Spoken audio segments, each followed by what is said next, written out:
প্রয়োজনীয়তা নাই। গোটা বাংলার জমিনে আমরা একটি প্রতিষ্ঠান আমার বাবার ওসিয়তের কারণে পেয়ে গেলাম, মুহিব্বানে আলা হজরত মহিলা মাদ্রাসা, এতিমখানা এবং হেফজখানা।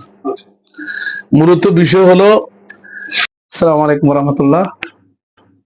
আমাদের মাঝে উপস্থিত যিনি অসংখ্য এতিম মেয়েদের দিনই শিক্ষা দেওয়ার জন্য, উপযুক্তভাবে দিনই মাযহাব মতো চলার মতো গড়ে তোলার জন্য যিনি অক্লান্ত পরিশ্রম করে যাচ্ছেন, জনপ্রিয় ইসলামী বক্তা জনাব আলহাজ হাসান রাজা আল কাদেরী মাদ্দাজিল্লাহু আলাইহি।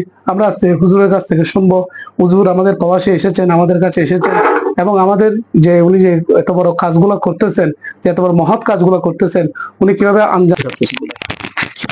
হামিদান ওয়া মুসাল্লিয়ান ওয়া মুসাল্লিমা, আম্মা বাদ। আউযু বিল্লাহি মিনাশ শাইতানির রাজীম। বিসমিল্লাহির রহমানির রহিম। তাওয়ানু আলাল বিররি ওয়াত তাকওয়া ওয়া লা তাওয়ানু আলাল ইসমি ওয়াল উদওয়ান। সাদাকাল্লাহুল মাওলানাল আযীম ওয়া সাদাকা রাসূলুহুন নবিয়্যুল হাবিবুল কারীম। প্রিয় বাংলা মায়ের, সোনার বাংলা সোনালী সন্তানেরা, আমার ভাইয়ের মিনতির কারণে, উপস্থাপকের আন্তরিকতা, প্রীতি ভালোবাসার কারণে ইউএইর জমিনে মোসাফায় আমি এখন অবস্থান করতে লাগলাম।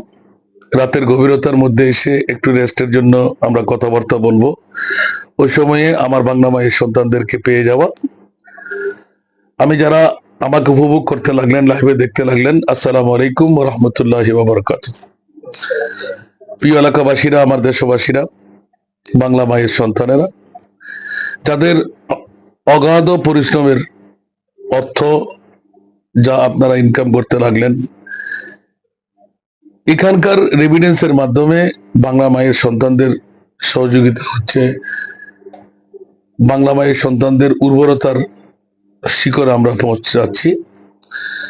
সাথে আজকে 3 বছর, প্রায় 3 মাস পর্যন্ত আমাদের পুরুষ মাদ্রাসার থেকে আলোক হয়ে, যখন যেহেতু সরকারিভাবে আমরা বৃহত্তম একটি অনুদানের ছোঁয়া পাচ্ছি, সে কারণে ছেলেদের জন্য আমাদের কোনো প্রয়োজনীয়তা নাই। গোটা বাংলার জমিনে আমরা একটি প্রতিষ্ঠান আমার বাবার ওসিয়তের কারণে পেয়ে গেলাম, মুহিব্বানে আলা হজরত মহিলা মাদ্রাসা, এতিমখানা এবং হেফজখানা। মূলত বিষয় হলো, গোটা বাংলার জমিনে আরেকটি তালাশ করে পাইনি। হয়তো বা আপনাদের চোখের মধ্যে যদি পড়ে বা চলে আসে, তাহলে আমি 2য় নম্বরে চলে যাব। বাবা আধ্যাত্মিক চোখ দিয়ে দেখতে পেরেছেন বলেই তালাবুল ইলমে ফরিদাতুন আলা কুল্লি মুসলিমিন ওয়া মুসলিমা, বিদ্যা অর্জন করা ফরজ প্রত্যেক মুসলিম নরের উপর। এটা আমার বাবা অর্ধেক পুরুষদের জন্য করে গেলেন উরকিচর মোহাম্মদিয়া গাউসিয়া সুন্নিয়া আলিম মাদ্রাসা, যার প্রিন্সিপালের দায়িত্বে আমি এখনো নিয়োজিত আছি। 250 জন এতিম ছেলে আমাদের কাছে আসে। প্রায় 77 জন মতো আমরা ক্যাপিটেশন পাচ্ছি বলে সরকার থেকে। বাংলাদেশ সরকারের অক্লান্ত এই অনুদানের কারণে আমরা পুরুষদেরকে চালিয়ে যাচ্ছি। বাবার ওসিয়তের কারণে আমরা, আমার পক্ষ থেকে 250, আবার বাবার পক্ষ থেকে 250, 500 জন এতিম মেয়ের জন্য ওনার ওসিয়ত হলো, যে সমস্ত মা বোনরা আজকে বিধবা হচ্ছে, যে স্বামী হারা, জীবন যৌবন রয়ে গেল, একটি মেয়ে সন্তান জন্ম দেওয়ার কারণে আরেকজন স্বামীর কাছে যেতে পারছে না, ওই রকম এতিম মাদের জন্য, ওদের জন্মর এই সন্তানগুলো, প্রসূত সন্তানগুলো মেয়েদের জন্য একটা তোকে এদারা করতে হবে, একটা কিস্তি বানাইতে হবে। আলহামদুলিল্লাহ 2009 সনের 20 তারিখ ওনার শাহাদাত। আমি ভয়াক্রান্ত ছিলাম। বিগত সময়ে আমরা আল্লামা আব্দুল মালিক শাহ রহমতুল্লাহ কমপ্লেক্স ট্রাস্টের মাধ্যমে আজকে 3 বছর, প্রায় 3 মাস আলহামদুলিল্লাহ আমরা কামিয়াবি অর্জন করতে পেরেছি। 188 জন মেয়ে আমরা এতিমদের 100 জনের জায়গায় আমরা এডমিশন দিয়ে দিয়েছি। গত বছর এমারতবাসীদের অক্লান্ত পরিশ্রমের কারণে, অনুদানের কারণে আলহামদুলিল্লাহ আমরা 28টি ফাইলিং 61,67,000 টাকার আমরা উৎসাহিত হয়ে করে ফেলেছি। আর 24টি ফাইলিং আমাদের এখন প্রয়োজন। ইনশাআল্লাহ 28 আর 24-এর মধ্যে 52টি ফাইলিং যদি আমরা হয়ে যাই, নিশ্চিত আলহামদুলিল্লাহ আমরা 10 তলার মধ্যে, যেখানে কোনো বাপওয়ালা মেয়ে উঠতে পারবে না, শুধু এতিম বাপহীন মেয়েরাই একমাত্র থাকতে পারবে। এটা আব্বার নির্দেশ, আমরা পালন করে যাচ্ছি। বর্তমান আমি আমার এই ভাষ্যটা যারা নিচ্ছেন, আমি যিনি মধ্যস্থতা করে কনভেনার হয়ে আমার বক্তব্যটা আছে, আমি তাকে ধন্যবাদ মোবারকবাদ জানাচ্ছি। তার গং যারা এখন দাঁড়িয়ে আছেন আপনারা দেখতে পাবেন, ওদেরকে ধন্যবাদ মোবারকবাদ জানাচ্ছি। যারা বাংলার জমিনেও আমার এতে মেয়েদের জন্য নিবেদিত প্রাণ, আজকে এর জমিনেও এসে একটা ভাষ্য যে আমার কাছ থেকে নিয়ে যাচ্ছে, আলহামদুলিল্লাহ, আল্লাহর দরবারে অফুরন্ত শুকর।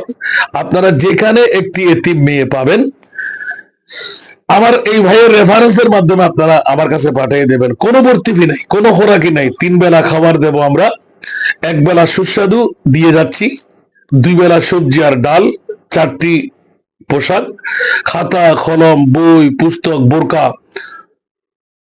এবং হাফেজে কোরআন বানিয়ে ডিগ্রি পর্যন্ত পড়াই বিনা যৌতুকে আমরা ইনশাআল্লাহ বিয়েও দেব। এই বছর 10 জন হাফেজ আমরা বের করতে পেরেছি ইনশাআল্লাহ। অভিষেকের মধ্যে আপনারা এটা মিডিয়ার মধ্যে দেখতে পাবেন। আমি সবার কাছে দাওয়াতটুকু দেব, নিজ নিজ অর্থ থেকে যদি এই ইউএইর জমিনের 1টি দিরহাম আপনি দান করতে পারলেন সদকা হিসেবে, ফিতরা হিসেবে 1টি ফিতরা যদি আপনি পৌঁছাতে পারলেন, তো ঈমান রাখতে পারেন একজন এতিমের মাথা গুজার ঠাই আপনি দিয়ে দিলেন। ফেনিং এর মধ্যে জান্নাত আল্লাহ বিপরীত পক্ষে আপনাদেরকে দান করবেন। সেহেতু আমি আপনাদের কাছে বিনয় আহ্বান করব, আমরা বাংলাভাষী, সোনার বাংলা সোনার এই সন্তানরা আপনাদের অক্লান্ত পরিশ্রমের দয়ার বিনিময়ে আমরা এতটুকু এগোতে পেরেছি। ইনশাআল্লাহ আমি মনে করি যে আগামী বছর আসার সময় আমরা 2-1টি ছাদ যেন ফিটায় আসতে পারি। এতিম মেয়েদেরকে 10 তলা বিল্ডিংটা আমরা উপহার দেব ওদেরকে। তার পরবর্তীতে যদি পারা যায় পঙ্গু এবং যাদের বাপরা অসচ্ছল প্রতিবন্ধী, ওদের মেয়েদেরকে আমরা ব্যবস্থাপনা দেব। আপনাদের কাছে এই সংক্ষিপ্ত পরিসরে এই দাওয়াতটুকু রাখলাম। মাহে রমজানের রহমতের 10 দিন চলে গেল, মাগফিরাতের মধ্যভাগে এসে আপনাদের কাছে এই দাওয়াত দেওয়ার সুযোগ পেলাম। আমার বাংলাভাষী ভাইরা, যদি আপনাদের মন চায়, আমার ভাষায় আপনার নামটা কি ছিল যে? আমার ভাই মোহাম্মদ সালাউদ্দিন, মাশাআল্লাহ, ওনার উপস্থাপনা দেখে ওনাকে আন্তরিক মোবারকবাদ। এই সালাউদ্দিনের মাধ্যমে যদি আমার এতিম মেয়েদের জন্য আপনারা সাহায্য করতে মন চাই, আমার আরিফ ভাই মোহাম্মদ আলী ইউসুফ, আরেকজন মোহাম্মদ জাকের, ওদের মাধ্যমে যদি আপনার অর্থ ইনকাম থেকে একটি ফিতরা, একটা 5 টাকার দিরহাম যদি আপনারা দান করতে পারলেন, নিশ্চিত করে ঈমান রাখতে পারেন আদাল্লু আলা খাইরে কাফাইলি, ওনারাও সওয়াবের ভাগীদার হবেন, আপনারাও সওয়াবের ভাগীদার হবেন। তবে হ্যাঁ, মুনিবের দরবারে ফরিয়াদ করব, আল্লাহ বাপ না থাকলেও আপনারা এতিমের বাবা। একজন এতিমের পেটে যদি একটা চাল, এখন বর্তমান 40 বস্তা চাল 50 কেজিওয়ালা করে লাগতেছে, আলহামদুলিল্লাহ আমি একটা বস্তা এখনো ক্রয় করতে হয় নাই। আমার এতিম মেয়েদের রিজিক আল্লাহ দিচ্ছে, মনরা জিনেও দিচ্ছে মনে হয়। সেই জন্য আমি আপনাদের কাছে বিনয় আহ্বান করব, একবার লেগে দেখবেন, কোন একটা মুসিবতের মধ্যে মান্নত করে দেখবেন, যদি কামিয়াবি হন আপনি যাবেন। এবং সবার কাছে দাওয়াত, আপনি বাংলার জমিনে কদম রেখে যে কোনো একটা দিন আপনি দেখে আসবেন, বৃহস্পতিবারে গেলে আমাকে পেয়ে যাবেন। আসরের নামাজটা পড়বেন, মাগরিব পরে আপনাকে ছুটি দিয়ে দেওয়া হবে।